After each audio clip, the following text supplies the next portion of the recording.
Hey, what's going on, everybody? Welcome to Poetically Christian Gamer, and welcome to another edition of Should Christians Play, the series where we go between the ratings of the ESRB to answer the questions, should a Christian play, and is this game accessible for me? Hi guys, my name is Derek. I'm a legally blind preacher and gamer and accessibility reviewer, and today we're going to be looking at Marvel's Spider-Man 2 for the PlayStation 5 and PC, guys, and we're going to see, is this game accessible?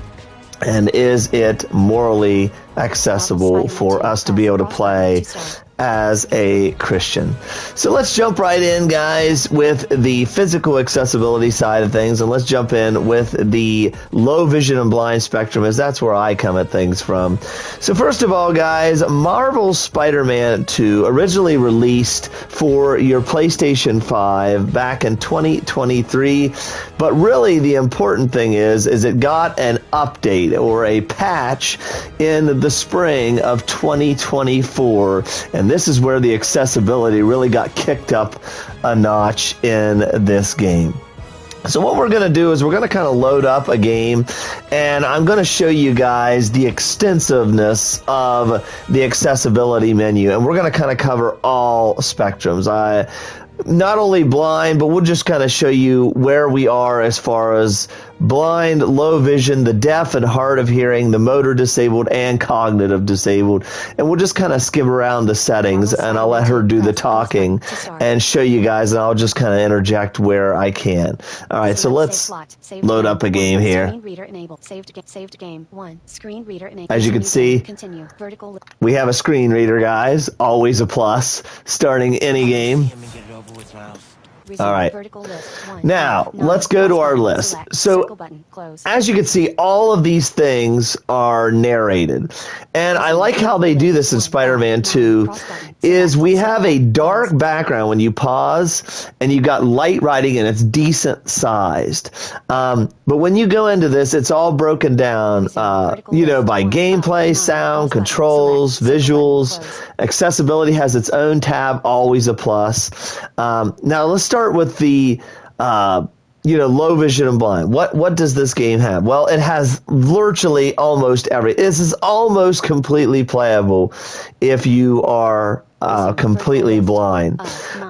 We have all kinds of things I'll show you here. Photo controller, open camera, open FNS settings, quit, vertical, manual photo controller, open camera gadget. See how it narrates everything? FNS settings, go to settings. UI, accessibility, let's go to accessibility. Everything's here, guys. Motion hearing preset, vertical list. Here's our hearing preset. Isn't that awesome? Motion sensitivity preset, vertical list. So you got a hearing preset, motion, motor preset, vertical list, motor, preset, vertical vision, speed, vertical list, 5.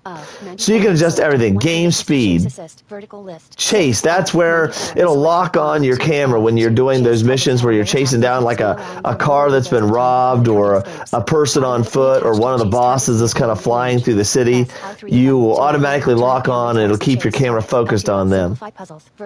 Simplify puzzles for the cognitive disabled. How awesome is this, guys? It lets you reduce the difficulty of the puzzle so you can solve them easier. Dodge/parry timing, you can increase that to give you more time to dodge things. Auto aim, you can enhance that to where it locks onto them. You can have the quick time events even to be auto completed if you don't like pushing the square, X, triangle, circle, when you have to. You can have it automatically done for you. Auto heal, you can have it set, I have it 30%, but you can set it all the way down to 10%. So as soon as you get down to 10% health, you can auto heal, or you can have it set as high as 80 or 90%. So as soon as you take any damage, it keeps healing. I turn it down to 30. I think that's a pretty good setting where you're a third of your life. Now this is for your swinging, slow corner. So when you're swinging around corners, you can slow the camera so you don't have all that herk and jerk around with your camera causing you disorientation or hard to follow if you're low vision. Swing steering, you can turn that all the way up so it automatically steers your swing better. Vibration. Vertical adaptive triggers. Use vertical invert look control. Vertical repeated button presses. Vertical list. 18 You can, for the motor disabled, you can have repeat button presses, so you can do a hold instead of a tap, or, you know, all those kind of things, so you don't have to keep repeatedly smashing a button if that's hard, fatiguing wise for you motor disabled players. That's just really awesome. Continuous dodge. You can have it to where you just hold the circle button and you automatically dodge things instead of, again, having to rapidly press it. Parkour, you can hold that so you automatically vault over things and swing just by holding it instead of having to tap it over and over and over. Vertical list 21 of 94 selector hold 1 of. You can hold to aim instead of having to, you know, tap it and untap it to toggle it on and off. Melee, you can have it to where you hold and you automatically keep swinging. You don't have to keep tapping it. All things for your UI holds instead of taps. You can have your web shooter burst. That's pretty cool, where you can shoot 3 at a time. I have it turned off, but you can select that. So if you're motor disabled, you can have it to where every time he shoots webs, he automatically shoots 3 of them instead of just 1, which is, and it automatically wraps people up. Web wings, you can invert those controls, so down is down and up is up instead of down being up and up being down when you're flying. Air tricks, you can have those set. Vertical list, motion sensor sensitivity, motion sensor calibration, vertical list, look at waypoint, vertical list, 31. Look at waypoint. That's a cool thing. If you're visually impaired or blind, it automatically, when you push it on the R3 button, which is your right stick, it automatically snaps the camera to where your objective is, which is really awesome. So no matter where you are, whether it be in air, on ground, you know, it will snap the camera to where you need to be to get to your next story mission or objective. You can have your camera follow automatically, which is cool. Combat camera, that's locked in when you're fighting. Full screen, that's whether you don't want the flashing effects on when you have like electrical or explosions and things. You can have, you adjust the colors of things, the UI elements. So your aiming arc in the game, I have it set to yellow so it's easy to see for the low vision, which is really awesome. Your target arc color, same thing, yellow. Camera shake, you can turn that off if that's disorienting. Motion blur, I always turn off. Center dot, if you have motion problems, motion control problems, and you get motion sickness playing games, you can have that on. You can adjust the color of it. Depth of field, I always turn that off. It gives like a blur effect to things in the distance. That's like film grain, I never like that look. I turn to 0. Parallaxing on your UI elements, so if you want movement behind your UI elements, you can turn that on or off. Your look sensitivity, you know, your camera, you're moving right and left, up and down with your camera. Your aim sensitivity, how sensitive you want your aiming controls to be, you can turn it down to make it move slower, the camera, to aim easier. You can turn the swing camera motion off if you have motion sickness. Narrated ASL, how cool is this? So for the hearing, the deaf and hard of hearing, we have sign language. There's a character that uses sign language in this. But if you are visually impaired and can't see what they're doing with their hand motions, or if you're completely blind, you could turn narrated ASL on, so it'll narrate and auto-describe all of those moments where they're using sign language. Screen reader, of course, that's our narrator. You can turn the volume of that up. That's always appreciated. There's some games where they have a narrator, but you can't turn the volume up and you get into gameplay and it gets drowned out and you can't hear it. You can adjust how often you want the narrator to repeat things.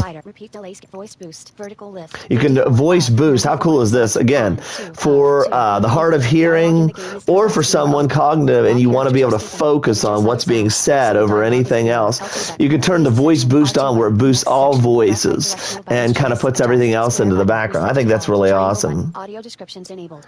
Audio descriptions, that's for your cutscenes for the low vision and blind, so it'll automatically describe what's going on the screen so you know what's going on. Audio descriptions volume. You can turn the volume of that on up and down. It's awesome.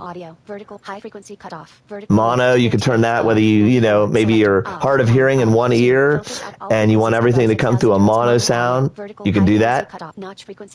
And then you can do all the frequencies of the sounds. I mean, it's... Now, this is cool. POI, point of interest indicator. If you turn this on, not only, remember we talked about that, where it will snap your camera to your objectives. If you turn this POI on indicator, not only will it snap your camera by pushing it on the right stick to where you need to go, but it'll make a sound effect. And so you kind of know in what direction, because it's spatial audio sound, so it'll make like a tick, tick, tick, tick, where you know where to go. And I'll show you guys this in practice when we do a little bit of gameplay. It's really awesome for the blind and low vision. Subtitles we could turn on. We could do the size to really large. You could do the color of it, the color of the speaker. You could do a background color for the opacity. I always put black behind it. Captions we can turn on. Always awesome. So if you're deaf and hard of hearing, you're going to be able to hear the sound effects that are going on, know what's going on around you. Adjust the colors and size of those. You can do the emphasis of the text color. So what color do you want, you know, like your text and your little indicator things to be in the world? Icon and prompt size. Of course, I have largest, being legally blind. You can adjust how big you want, you know, your indicators to be able to see things in the world. High contrast outlines. This is awesome. So we have a contrast mode. You can put a highlight around like your character, you know, the allies like Spider-Man and the people helping you. You can put around the enemies to see them, and you can adjust the colors of these. Now shader makes the whole. An outline just puts like a hue around the character, whether it be ally or enemy. The shader makes the whole person shaded that color. So if you want to be able to see in the environment Spider-Man easier, you are low vision and have a really hard time seeing things, you want that contrast, you can shade him any color that you want to and be able to see him easier. Not only him, but all your enemies, your bosses, everything in the environment. I don't have any of these turned on. And even on the right side, if you're low vision or have some vision, it shows you a preview as I'm moving through these things of what this is going to look like in game, in practice. So pretty awesome. I mean, they went above and beyond with this game. Ally, NPC, enemy. Story critical. Now I leave these on. This shades, you know, your markers in world of where your next story thing is, where you need to get to. I made it purple so you can see it. The combat indicator, same thing. It gives you a color to indicate where the zones are, where the combat things are. And then the collectibles, I make them purple so they're easier to see. All the things, the tokens and different things you're supposed to collect in the world. Just makes it easier to see. You can even do the background. I don't have this turned on, but when you turn this on, it gives everything like a black and white look. So everything with color, if you have shaders on, highlights on, it really stands out. It makes like a black and white, you know, kind of setting. So it gives you extreme high contrast. Really awesome. Spider sense, it makes it bigger. Your high contrast, if you turn that on, it makes your spider sense that goes on the sides of your head, the little wiggle things, that makes it bigger and easier to see. Perfect dodge, same thing, kind of like a spider sense. So awesome, guys. Really awesome. This is one of the most accessible games I've ever seen for everyone. As we said, you know, for the low vision and blind, you've got everything that you could possibly need in this game. You've got narration, you've got contrast, you've got size of markers and indicators, you've got navigational assistance. The only thing I wish they would do, they have where you can push it on the right stick to snap your camera where you need to go, and they have the sound effect, the tick, tick, tick, if you turn that POI indicator on. The only thing I wish they would have is I wish they would have like a way where you could turn on how far away. So let's say that you are, I don't know, 1 mile away from where your objective is. And as you got closer, if you would tap in on right 3, not only would it make that sound effect, but it would say, okay, now you're half a mile. It would let you know that you're closing in on your objectives. The only thing I would improve if it comes to like a Spider-Man 3 or a future patch here for Spider-Man 2 is give us some kind of an indicator, not only of the spatial awareness of where it is, and not only an indicator, but for the completely blind, give us an idea of whether we're closing in on that objective distance, wise and things like that. And of course, there's times where if you're completely blind, you might run into a building or things. You might not know something's there. Your best bet in this game is to, if you don't feel like you're moving or making I don't know what you want to say, progress towards your objective, hold your R2 button, and that scales and climbs up and over buildings. So basically, keep holding the swing, which is R2, and keep holding and moving forward with your left stick, the R2, to climb over things. And that'll help you get to your objectives easier, because a lot of times you'll be running into a wall. Someone would, if they're completely blind, and not realize that it's there, or some kind of an obstacle or objective. Is there still going to be problems? Yes. Is this game perfect? No. Is any game with accessibility perfect? No. But what I will say is, for a Spider-Man game, coming off the original Spider-Man game and Spider-Man Miles Morales, which those games in their own right had a lot of accessibility features, they don't have what this game has. This game goes above and beyond. So overall, I'm going to give accessibility for Spider-Man 2. I'm going to give it an A, maybe an A minus. I mean, there are a few things you could improve, but overall, this is about as close to a perfect game for accessibility that you can get. There's a few glitches here and there. The completely blind might have trouble a little bit. It might need a sighted assistance once in a while, but for the most part, even completely blind, this is possible, and it is playable, and it is possible to roll credits on this game. So yeah, A minus I think is a very fair grade. Now, what about the moral Christian accessibility side of things? How morally accessible is this game to play as a Christian? Well, this game got an ESRB rating of T14, and it's pretty much what it is. It lives up to it. It says it's for violence and suggestive themes, and of course fantasy violence and mild blood, things like that. Yes, it has all those things, for sure. It does have some things that the ESRB rating does not tell you, however, coming up from the moral Christian side of things. So yes, this game's T14. Everything's going to be kind of scaled back. Your violence is going to be scaled back. Your blood is scaled back. The language is very minimal. You're not going to be hearing F-bombs or anything like that. So far, my playthrough, I have not caught any blasphemy or taking the Lord's name in vain in this game. Nothing like that. Don't have any of those kind of things going on. Unfortunately, what we do have going on is in some of the missions, they have kind of adapted some identity politics into the game, unfortunately. It's very minimal, and it's only in a couple of missions that I caught through the game. Black Cat is one of those people that I would just say is questioning in her identity. And so therefore that's there, and as a Christian that is troubling, and I myself don't really care for that being into the game. I don't think it should have a place in the game. It serves no purpose to the story at all, but it's there for the sake of being there. There's also the same thing with some male people that you rescue in a game. You'll find they're in a same relationship. So again, same-sex relationship, that's going on in this game as well. Again, it's a complete side mission. It doesn't really advance anything into the story. There's no really point of it being there other than it's there. So again, as a Christian, that could be troubling, and it is in the game. So overall, you know, there's things there. The good thing is you can avoid those things. If you go through the game, when it's all over, they have a game plus mode.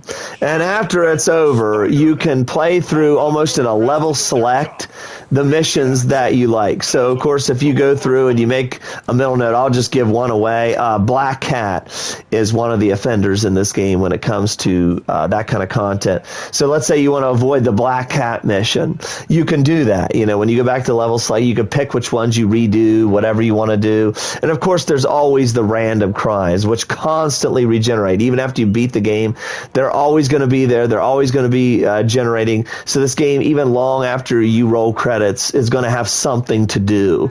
You can swing around the city. You can collect the things that you didn't get, do the things that you didn't do. There's little side mini missions and mini games. And, of course, you've got those random crimes. They're always going to constantly be regenerating. So it's pretty cool. And then, of course, when you get the plus mode, you get to keep all of your upgrades and all the kind of things that you did during the regular story. So, yes, there is a couple troubling things throughout the story, but they are avoidable once you roll credits. They're not something you would ever have to do again.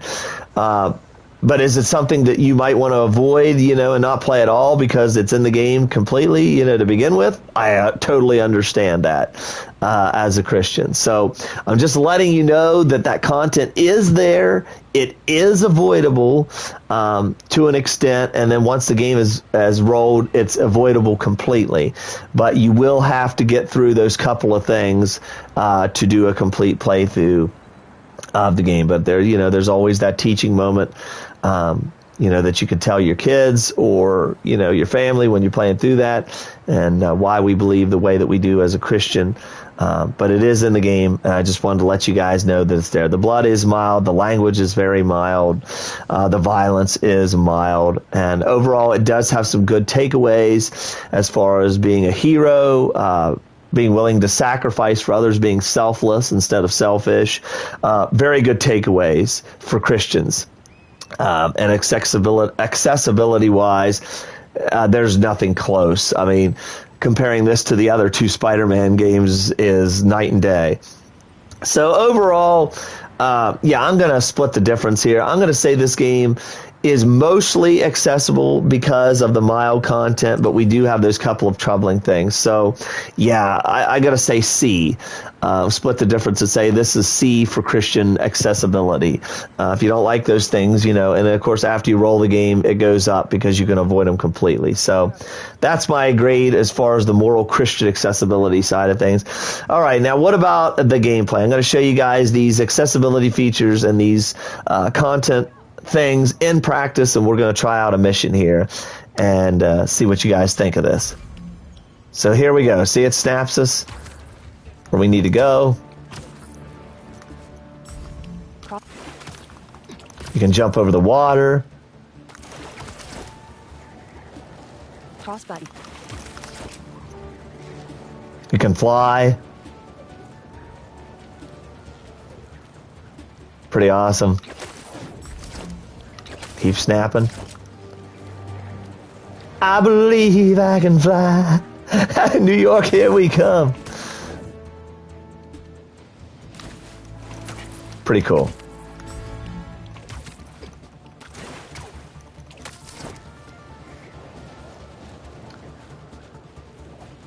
See, if we had a indicator that says, when we hit that right stick, if it said, you are half a mile away, or you are a mile away. That's what we need.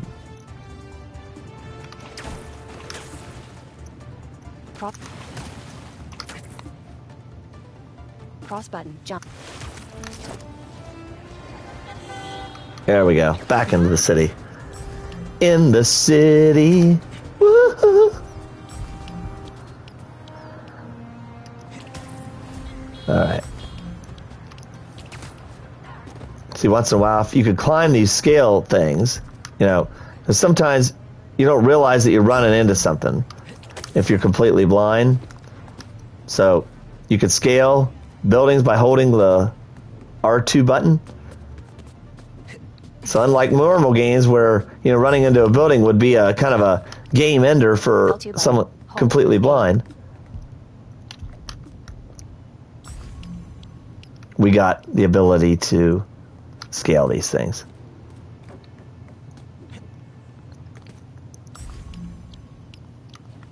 You can afford to try a new suit or suit style. Press touchpad button to keep it fresh. Yeah, I don't care about a new suit. Prime reported. Tanker strike. All right, tanker strike.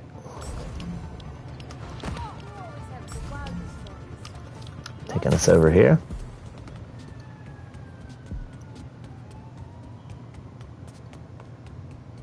I think this game's awesome, guys. I started a playthrough of this, and I'm going to keep it Christian friendly, of course, and avoid all those troublesome things as I'm playing ahead and then coming back and doing the stream.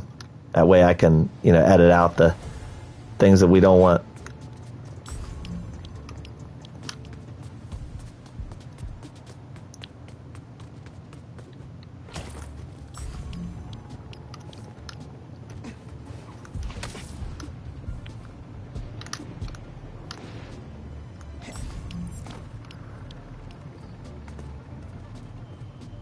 I've never played this mission before, so I'm learning with you guys.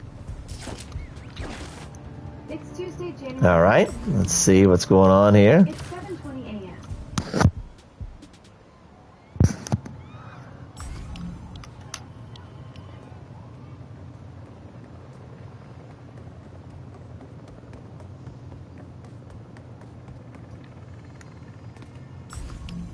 Guess now let's go to the left.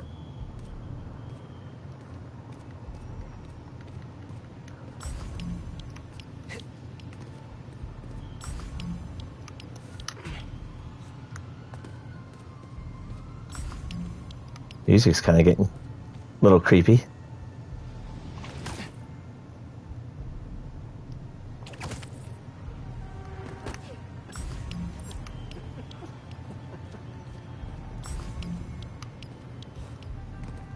Oh, Spider-Man!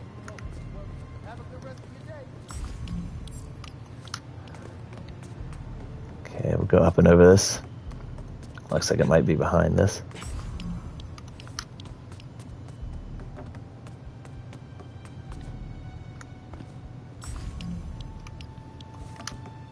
I'm a little ways into the game. I don't want to kind of ruin things for you guys, but I'm not going to show too much because we're going to do a playthrough of this.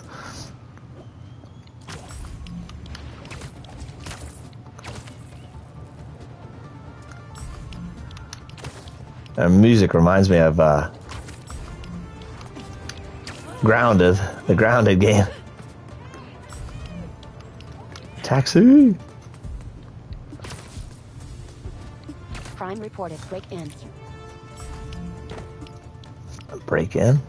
You can ignore these. I'm trying to get to the objective here. But if you want to stop and do the random crimes, you can.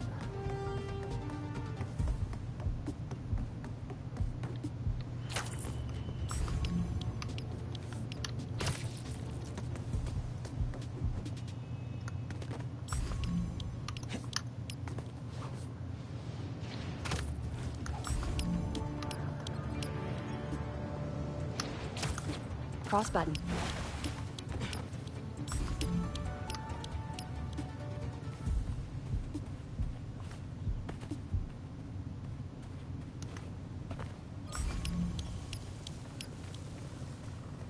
Like going through Central Park, guys.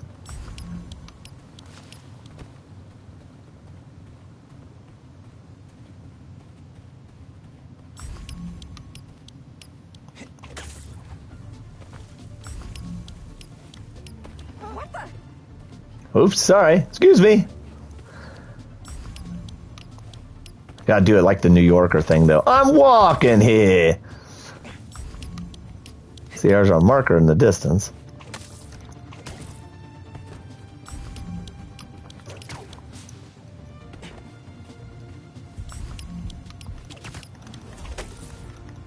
Prime reported. Branding attack.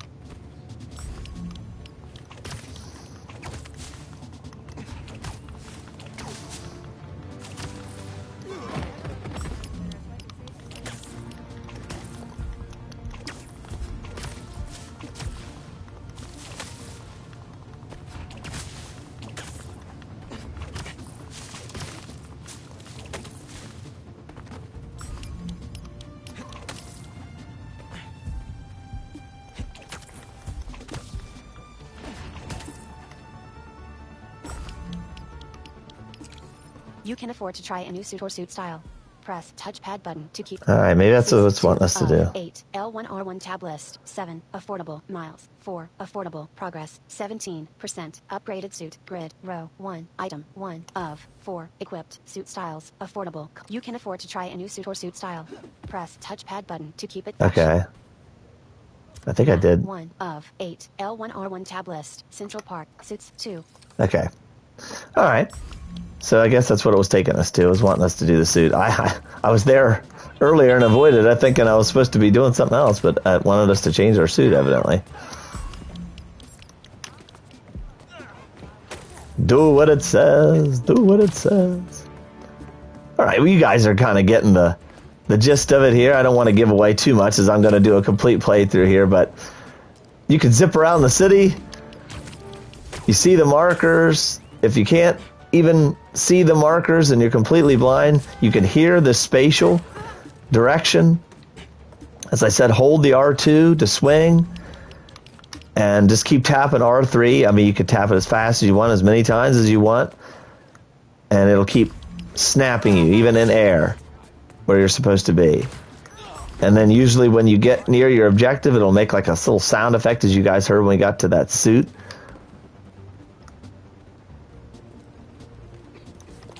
Now, see, that was a problem. They got in a doorway there. Sometimes that'll happen. You'll get like in a doorway or under a bridge. And if you're completely blind, you wouldn't know that you're stuck. So sometimes you might have to move back towards yourself and then just keep swinging. Miles perches above a rooftop. See, we're here, guys. Disappears wearing a beanie. We really got to do this with the mask on? Resume. All right, I'm going to pause this, guys, because I don't want to give away any of the story because I'm going to do a story playthrough. But I just showed you that a completely blind person and I being legally blind and having severe vision loss, I just showed you that I can navigate the world, do the things I need to, get to the storyline beats, and play this game, guys. So it is playable, and I hope this review has helped you. If it has, guys, thumbs up the video, and remember to share this out to help others with accessibility and let them know that this is something they could play as well, whether it be morally or physically, guys. I thank you for joining me. Subscribe to the YouTube channel on Poetically Christian Gamer. We've reviewed all kinds of games. I do live streams every Monday, Tuesday, and Friday. As I said, we're doing the complete playthrough of Spider-Man 2, Christian-friendly neighborhood version, guys, of Spider-Man 2. We'll edit out all that crazy stuff. But I play all kinds of games. My wife and I do the Christian couple play, and we play Lego games and all kinds of games. There's something for everyone. Bible sermons, as I'm a preacher on Wednesdays. It's all things for faith and fun, God and gaming, guys. And I hope there's something you could take away from it. I'm also on Twitch, on Poetically Christian Gamer on Twitch. You can also follow me there and join me when I'm live as well, guys. I hope this review has helped you. A- for physical accessibility, C for Christian accessibility. I hope this has helped you. Love you guys, and Lord willing, I will catch you in the next one. This has been another edition of Should Christians Play, the series where we go between the ratings of the ESRB to answer the question, should a Christian play, and is this game accessible for me? I love you, God loves you, and until the next one, blessed wishes, my friends.